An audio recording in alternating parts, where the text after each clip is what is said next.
Nossa rubro-negra hoje tem Flamengo e Bragantino no Maraca. Precisamos ganhar, precisamos recuperar a confiança do time. O time está meio abalado aí por conta das duas últimas apresentações, né? Apesar dos 5-1 contra o Sport, o Flamengo não jogou bem no primeiro tempo, como nós falamos aqui. E contra o Fluminense, enfim, o primeiro tempo foi aquela coisa horrorosa. Aliás, o jogo todo, como a gente mostrou, né, como a gente comentou no nosso último encontro, no nosso último vídeo aqui, foi catastrófico. E por conta disso, por conta dessas últimas atuações, onde nós tivemos a oportunidade de criticar de maneira bem ácida o Felipe Luiz, porque ele é um técnico que é muito bom, muito promissor, já deu mostras, já deu provas da sua capacidade intelectual, da sua capacidade de ler jogos, da sua capacidade de ler partidas, do que está acontecendo, de mudar a estratégia no meio do jogo, que são predicados que qualquer técnico bom e que tem uma margem de melhora precisa ter, né? O técnico que vai crescer na sua profissão, ele precisa ter essa capacidade de análise do que está acontecendo ali no jogo. E o Felipe Luiz, ele é esse técnico, já deu mostras para o Felipe Luiz, ele ganhou do Chelsea, né, de virada de 3-1 naquele Super Mundial lá, a gente não pode esquecer disso. Ele teve grandes jornadas contra o Atlético Mineiro ano passado, contra o próprio Corinthians ano passado, né, quando ele mudou ali o esquema tático rapidamente, quando o Bruno Henrique, por exemplo, foi expulso, que ele meteu linha de 5, repetiu a mesma coisa quando o Plata foi expulso contra o Racing, repetiu a dose, né. Então, assim, ele já deu mostra de que tem conhecimento tático, de que tem cultura de conhecimento tático. Foi um cara forjado no futebol europeu, como profissional, como jogador de futebol, e logicamente que ele tem muitas influências de lá de fora, óbvio, natural. Não significa dizer que ele é infalível, não significa dizer que ele nunca vai errar, não significa dizer que ele não vai cometer erros de análise. Claro que ele vai, lógico, é um ser humano, né? Como todos nós seres humanos cometemos erros. O que acontece é que quando você comete erros, no caso do Felipe Luiz, como ele cometeu contra o Fluminense, quando ele de novo escalou o João Vitor, ali foi um erro imperdoável. O histórico recente do João Vitor, né? Pelos 18 anos que ele tem, pela falta de experiência que ele tem, e logicamente que o Felipe Luiz mereceu todas as críticas que ele recebeu. Nós estamos aqui para elogiar, mas também para criticar, lógico, né? Porque a gente está vendo os jogos, a gente está vendo o que está acontecendo, a gente está analisando, a gente não está só torcendo. Quando a gente assiste jogos e depois vem aqui tecer comentários, significa que a gente está analisando o que está acontecendo em campo. A gente não está só torcendo. O problema é, a torcida do Flamengo, ela tem um problema seríssimo. O Flamengo tem inimigo dentro da sua própria trincheira. O Flamengo tem torcedores que promovem crises no interior do clube, promovem crises, disseminam crise entre a torcida. E muitos torcedores do Flamengo compram essa ideia negativa. Por quê? O que acontece? Tem torcedor do Flamengo que fala que o Felipe Luiz não é técnico. Caramba, depois de tudo isso que ele já fez até agora, no primeiro ano dele como profissional, no primeiro ano, mostrem treinadores recentes que no primeiro ano profissional tenha feito tantas coisas positivas como o Felipe Luiz. Um técnico iniciante, né? Difícil de você encontrar por aí, porque o técnico iniciante, ele tem, logicamente, problemas, né, de início, ele começa claudicante. O Felipe Luiz começou no Sub-17, foi para o Sub-20, ganhou títulos lá, e ganhou títulos no profissional também. Ganhou a Supercopa do Brasil no início do ano. Então, assim, ele vai apresentar falhas. O problema é que essas falhas, elas não podem ser transformadas numa tsunami de críticas, justamente no momento de decisão do Campeonato Brasileiro e da Taça Libertadores da América, que é sábado que vem, daqui a uma semana. E aí, muitos torcedores do Flamengo compram ideias que adestradores de plateias digitais jogam no ar, como foi jogado no ar aí, link mentiroso, ali do jornal Dia, foi colocado no grupo que eu participo, dizendo que o Felipe Luiz teria autorizado o Boto a procurar um outro treinador no mercado, que ele não iria ficar. Logicamente que eu nem cliquei naquele link, eu vi só o resumo da notícia. E quem colocou esse link foi uma pessoa que, primeiro, é uma pessoa de nível superior, é uma pessoa de esquerda, é uma pessoa que critica, debocha os bolsonaristas por acreditar em mentiras, né? Essa pessoa fez a mesma coisa. A mesma pessoa, as mesmas pessoas que criticam bolsonaristas por não terem sua capacidade de análise, por terem uma cognição inferior, e muitos bolsonaristas são criticados por conta disso, por terem uma cognição inferior, tanto é que eles são chamados de gado, chamados de burro, essa coisa toda. Muitos rubro-negros que não são bolsonaristas repetem exatamente a mesma fórmula, o mesmo comportamento desses bolsonaristas que eles criticam. É curiosíssimo isso. É curiosíssimo. Mostra, essas pessoas provam, elas estão construindo provas contra elas mesmas, da sua diminuta capacidade de análise, de leitura de um contexto que nós estamos vivendo. Contexto futebolístico, não estou falando nem de política, não, eu fiz apenas uma analogia. Contexto futebolístico. É lógico que para quem não é rubro-negro, implantar uma crise no Flamengo nesse exato momento é o melhor dos mundos. Para quem não é rubro-negro. Para quem é rubro-negro de verdade, não é. Não deveria ser. Só que muitos de nós, torcedores, eu não, obviamente, muitos torcedores do Flamengo, compram essas noticiazinhas, né, porque dá like, dá engajamento e divulgam, porque os caras acham que o fato de o Felipe Luiz ter cometido um erro no último Fla-Flu já é motivo para mandar o cara embora. Manda o cara embora, traz outro cara. E aí, o que é mais assustador, essa que é a palavra, o que é mais assustador, vindo de pessoas que em tese seriam pessoas inteligentes, que têm uma capacidade cognitiva, né, considerável, são as suas escolhas para um possível lugar do Felipe Luiz. Aí surgem nomes como Ney Franco, Joel Santana, nomes assim, Renato Gaúcho, que eu chamo de Renato Maluco desde 1987, quando ele ainda jogava bola, porque eu vi Renato Gaúcho jogar, o Renato Maluco, eu vi jogar, eu tinha 14 anos em 1987, eu vi perfeitamente Renato Maluco jogar, vice-campeão do mundo, sendo jogador contra o Hamburgo, Grêmio Hamburgo, mas eu já o chamava de Renato Maluco já quando eu tinha 14 anos, e continuo chamando de Renato Maluco ainda hoje, porque é um técnico abaixo da crítica, é um técnico fraco, é um técnico que diz, por exemplo, que estratégia eu discuto com o meu grupo quando alguém faz uma pergunta na entrevista coletiva sobre estratégia para ele. Aí uma pessoa faz uma pergunta sobre estratégia para o Felipe Luiz vai lá e dá uma aula de estratégia. Isso é um verdadeiro técnico. Então, quando surgem as possibilidades, entre aspas, né, de um pseudo-substituto para o Felipe Luiz, surgem nomes como esses, né, como Ney Franco, como João Santana e outros caras. E aí, para legitimar, por exemplo, a ideia do Renato Maluco, ele fala que o Renato é boleiro.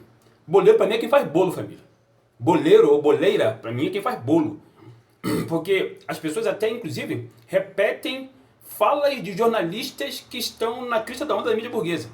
Os comentários que surgem nos WhatsApp da vida, nos grupos do WhatsApp, são aqueles comentários que um certo jornalista, né, que tem um séquito de seguidores gigantesco, vive repetindo os jargões dele. Pífio, patético, arame liso. E os torcedores do Flamengo, desses grupos de WhatsApp que eu participo, eles repetem palavra por palavra, parece que estão lendo o manual, as mesmas palavras que este jornalista fala. É impressionante, essas pessoas não têm a capacidade de construir uma outra palavra que seja correspondente àquela que eles querem usar. Eles não conseguem fazer isso. E aí eles se igualam aos bolsonaristas que eles criticam. Isso para falar de futebol. Futebol não é uma coisa complexa, como a questão política, a questão econômica, a questão social, a questão histórica, antropológica, sociológica. Não é. O futebol não é uma coisa complexa. O futebol tem suas nuances, tem suas complexidades? Sim, claro que tem. A partida em si tem. As mudanças de estratégias dentro do jogo. Mas se você fizer uma análise bem criteriosa, se você prestar bem atenção no que você está assistindo, você consegue fazer essas análises. É muito mais difícil você fazer análises políticas, econômicas, sociais, estruturais, do que você fazer análise futebolística. Isso aí realmente é. Eu estou à vontade para falar que eu sou professor de história, tá? Eu sou professor de história, então é muito mais difícil você fazer esse tipo de análise. Analisar jogos de futebol não exige tanta capacidade intelectual, mas ainda assim muitas pessoas não têm essa capacidade. Pessoas rubro-negras, pessoas progressistas, pessoas que criticam bolsonaristas por seu intelecto diminuto, repetem as mesmas fórmulas, os mesmos comportamentos daqueles a quem eles estão criticando. É impressionante.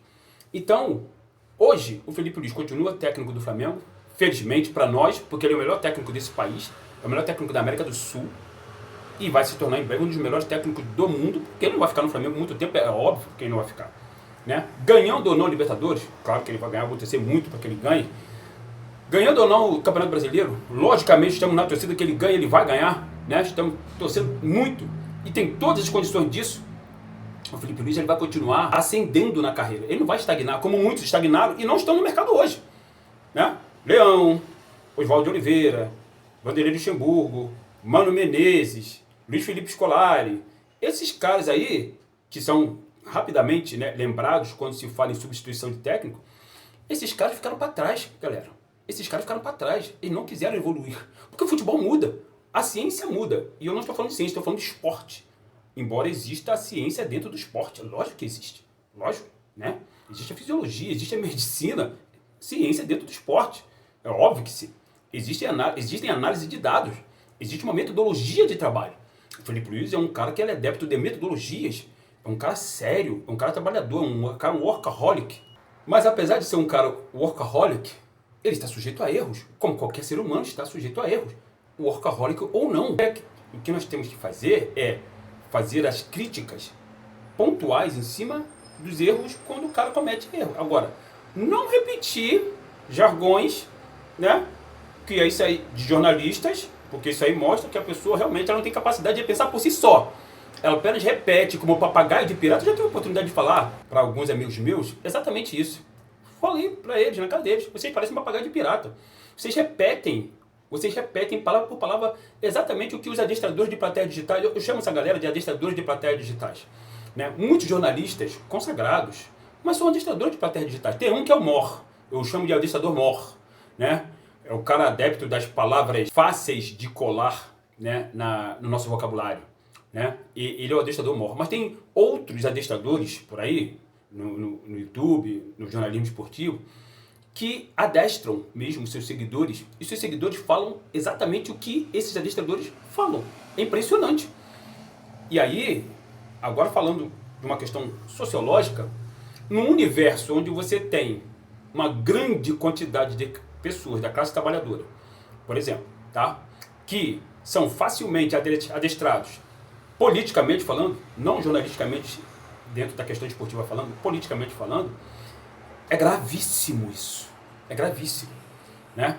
Se dentro de um esporte que é fácil de leitura, que é de fácil leitura, você tem adestradores e adestrados, e muitos adestrados, pode ver esses canais esportivos que tem por aí, e alguns canais do YouTube também que são bem grandes, tem muitos seguidores, tem muitos inscritos lá, tem muitos seguidores ali, porque essa galera repete como papagaio de pirata. Segue o cara como cordeiro. E imagina essa visão no campo macro, no campo político, econômico, social. Que tragédia que não é. Quando você tem, por exemplo, hoje foi decretada a prisão do genocida, ele teve muitos adeptos aí. E ainda tem muitos adeptos aí. Né? São as mesmas pessoas que não têm capacidade crítica de fazer análises futebolísticas, esportivas, né? E muito menos capacidade crítica de fazer análises do cenário político, do cenário geopolítico, que está mudando toda hora, diga-se de passagem, né? Não vou entrar nessa questão aqui agora, lógico. Isso aí eu trato num outro canal que eu tenho chamado África no Centro, né? Mas as pessoas não têm essa capacidade crítica. Então, que o Felipe Luiz, que ele já deu mostras da sua capacidade intelectual, que é grande, o contrário dessas pessoas aí, desses rubro-negros, estou falando de rubro-negros, tá? Estou falando de vascaíno, tricolor, botafoguense, palmeirense, corintiano, não, estou falando de rubro-negros. Que o Felipe Luiz já deu mostras da sua grande capacidade intelectual, isso aí, a prova é incontestável. O Flamengo é líder do Campeonato Brasileiro, apesar de pesar, o Flamengo é líder, e o Flamengo está na final da Taça Libertadores da América, no primeiro ano de trabalho de um técnico estreante. Ah, Jorge, mas o Flamengo tem um timaço, o Flamengo tem, como tinha em 2021, né? Como tinha em 2023, o Flamengo tinha também grandes times. Em 2021, quando veio o Renato Maluco aí, que disse que com um time de 200 milhões ele também conseguiria, tal qual o Jorge Jesus fez. Não chegou nem perto do Jorge Jesus. Né? Como o Flamengo tinha também um time massa em 2023, e o Flamengo não ganhou rigorosamente nada. E quem passou por ali? São Paulo, depois veio o Tite. Né? Então, e que também não ganhou nada. O Tite ganhou só o Campeonato Carioca ali. O Tite, hein? Que foi cantado em Verso Prosa durante muito tempo como o melhor treinador do Brasil. 2 Copas do Mundo nas costas. Também não teve capacidade de se reinventar. Né? Ficou esperando aí, ó, um tempão, um convite para treinar algum time da Europa. Os caras nem olharam para ele. Os caras da Europa nem olharam para ele. E aí ele se recolheu, agora está fazendo, sei lá, um período sabático. E aí chega o Felipe Luiz, um cara que tem uma bagagem pequena, porque ele começou no Sub-17, depois foi pro Sub-20, pequena, mas que está, vamos dizer, trocando o pneu com o carro andando dentro do seu próprio trabalho. Não estou falando em relação ao Flamengo, estou falando ele, por ter pouca bagagem, ele está adquirindo essa bagagem enquanto ele viaja. E essa viagem, ela às vezes ela passa por turbulência, como qualquer viagem pode passar por turbulência. Mas ainda assim ele está seguindo, conseguindo controlar o avião, esse jumbo gigantesco, né? Esse Airbus, que é o Flamengo, ele está cheio de passageiros dentro, com 45 milhões de passageiros dentro, né? 45 milhões de passageiros, fora a delegação, fora os jogadores, 45 milhões de torcedores dentro, e ele está conseguindo controlar esse Airbus gigantesco, que é o Flamengo, né? Em meio dessa turbulência que ele está passando. Ele está conseguindo fazer isso. Então, calma, gente. Calma. Calma que nós temos um técnico acima da média. Nós temos um técnico muito jovem, como Vincent Kompany é muito jovem e está fazendo seu primeiro trabalho no Bayern de Munique. Ah, Jorge, mas o Bayern de Munique tem um timaço. Tem um timaço, mas você acha que o Bayern de Munique ia contratar o Vincent Kompany se o Rummenigge, os diretores lá do Bayern de Munique, não tivessem confiança no trabalho dele? Eles consultaram o Guardiola primeiro, antes de contratar o Vincent Kompany. Perguntaram para o Guardiola, o que você acha do Kompany? Podemos contratar? O Guardiola falou, pode levar. Pode contratar que esse cara aí tem futuro. Vai fazer um excelente trabalho lá no Bayern de Munique. Olha lá o que está fazendo no trabalho no Bayern de Munique. Excelente trabalho no Bayern de Munique. Entendeu? Por quê? Porque é um cara novo, mas não é porque ele é novo que ele tem ideias novas. Ele é um cara novo, ele tem ideias novas, porque além de ele ser novo, começando o trabalho dele, ele também está bebendo nas fontes mais atuais do futebol. Porque o futebol muda, família. Sabe? As pessoas acham que você tem que ter obrigatoriamente ali, tem gente que tem rubro-negro que pensa que você tem que ter obrigatoriamente ali um centroavante de ofício o tempo todo. Não necessariamente. Você pode jogar de falso 9 da seleção brasileira de 1970. Já jogava com falso 9. De 1970. Sabe o que era o falso 9 da seleção brasileira? Tostão, que jogava com a 9, mas ele não era o centroavante. Não era o centroavante. Mas ele jogava com 4 na frente. Só olhar lá. Pelo amor de Deus. Entendeu? Então, assim, tem situações que você não precisa utilizar um centroavante ali de origem, né, como o Pedro. Mas tem situações que você tem que utilizar o Pedro. E tomara que ele possa jogar no sábado que vem. Tomara, que é um baita de um reforço. E as mesmas pessoas que hoje choram a possível ausência do Pedro, curiosamente são as mesmas pessoas que em 2023 queriam ver o Pedro pelas costas. Esses mesmos rubro-negros falavam, Pedro pode ir para o Palmeiras, sei mais o quê, porque quando o Pedro estava embaixo com o São Paulo. Eu já falei disso aqui no outro vídeo. Como que a gente categoriza esse tipo de fala? Falta de capacidade cognitiva. Dado o recado, deixa o like de vocês, compartilhe esse vídeo, se inscreva no canal, ative o sininho de notificações. Vamos torcer, porque hoje nós vamos dar mais um passo rumo ao título do Brasileiro. Vamos ganhar dentro do Maracanã e os porcos vão perder o seu jogo lá para o Fluminense. Isso aqui é Flamengo.